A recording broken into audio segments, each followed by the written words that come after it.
हम ब्राह्मण जाति से हैं। तो आप कर्म से महान हुए कि जन्म से महान हुए? हम जन्म से महान। तो आपको राष्ट्रपति बनना चाहिए फिर तो।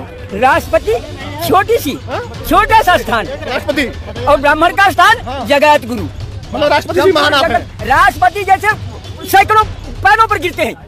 ये आपकी सोच नीच वाली सोच है। संविधान महान है। संविधान के संविधान राम का महान था। संविधान राम का महान था। संविधान महान है। भारत का संविधान महान। संविधान सब धर्म के विरुद्ध है। मैं खुलकर कहता हूँ, संविधान धर्म विरुद्ध है। अरे क्या बात कर रहे हैं दादा? वही संविधान है, तुम भी यही दो किसको समझे? संविधान को मारो। मैं संविधान को मानते ही नहीं। मानते नहीं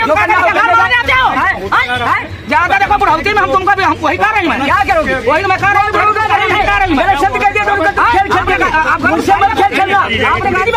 70-80 বছরের ব্রাহ্মণ পণ্ডিত, তিনি ব্রাহ্মণ হওয়াতে নিজেকে শ্রেষ্ঠ মনে করে এই দেশের রাষ্ট্রপতি পদকে তুচ্ছ তাচ্ছিল্য করছে। এবং শুধু রাষ্ট্রপতি পদ নয়, এই দেশ যে সংবিধানের দ্বারা চলে, যে 140 কোটি মানুষের বিশ্বাস ভরসার জায়গা সংবিধান, সেই সংবিধানকে খুলেআম ধেজে ওড়ানো হচ্ছে, বিরোধিতা করা হচ্ছে। এই সাহস আসে কোথা থেকে? এই সাহস আসে শুধুমাত্র আপনাদের জন্য, কারণ আপনারা সচেতন নন, যার কারণে এই ধরনের কিছু মানুষ এসে এই দেশের সংবিধান, এই দেশের রাষ্ট্রপতি পদ সমস্ত কিছুকে তুচ্ছতাচ্ছিল্য করে।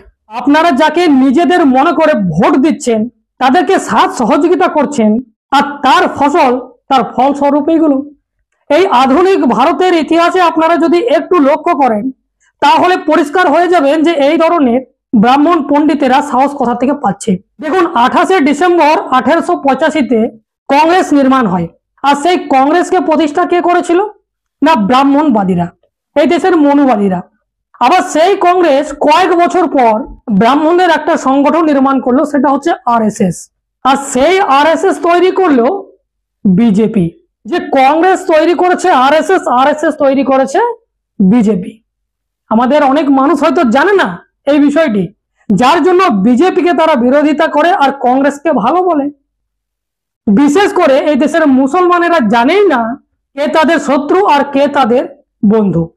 তাহলে এই দলগুলি যদি ব্রাহ্মণদের হয়, মনুবাদী মানুষদের হয়, ব্রাহ্মণ্যবাদী মানুষদের হয়, তারাই যদি তৈরি করে, তাহলে আপনারা চিন্তা করুন যে এই দেশে 2018 সালের 9ই আগস্ট দিল্লির যন্তর মন্তরে সংবিধানের কপিকে খুলেআম জ্বালিয়ে দেওয়া হলো। কাদের এত সাহস আছে যে দেশে সংবিধান লাগু রয়েছে, সংবিধানের দ্বারা দেশ চলে, সেখানে সংবিধানের কপিকে জ্বালিয়ে দেওয়া হচ্ছে?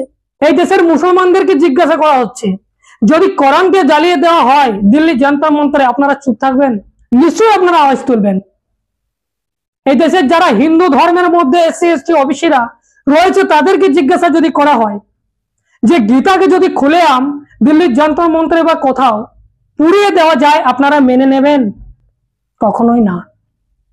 খ্রিস্টানদের বাইবেলকে যদি পুড়িয়ে ছারখার করে দেওয়া যায় দিল্লির যন্তর মন্তরে, আপনারা মেনে নেবেন? এই দেশের খ্রিস্টান সমাজের মানুষ কখনোই মেনে নেবে না।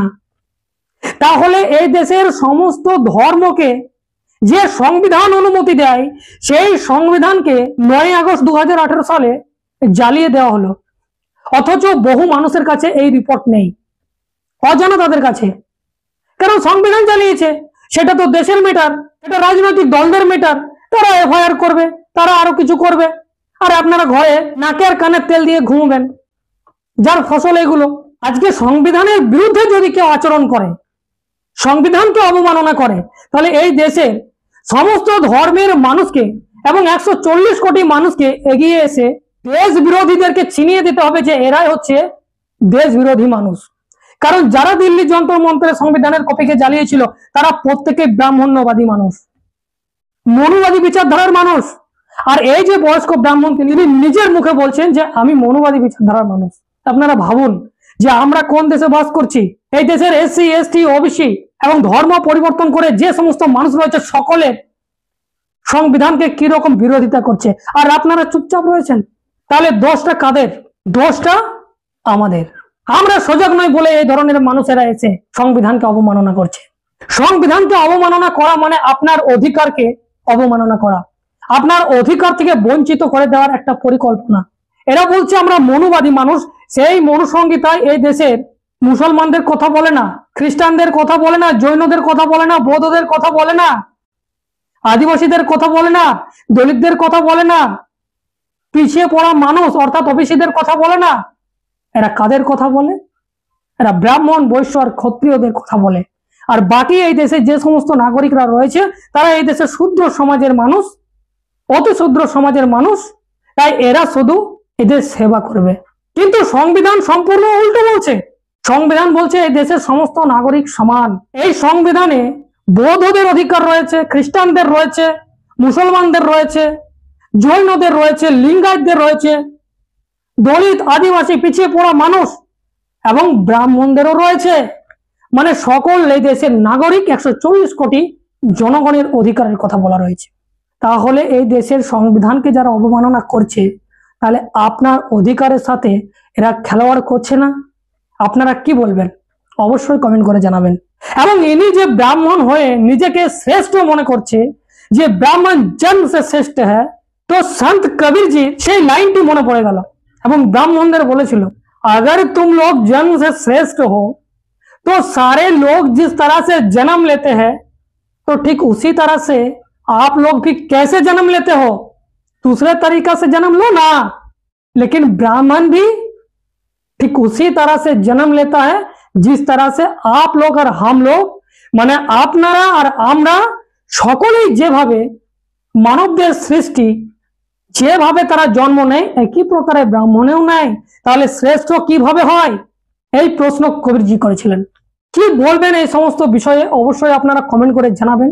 এখন এই পর্যন্তই, ধন্যবাদ।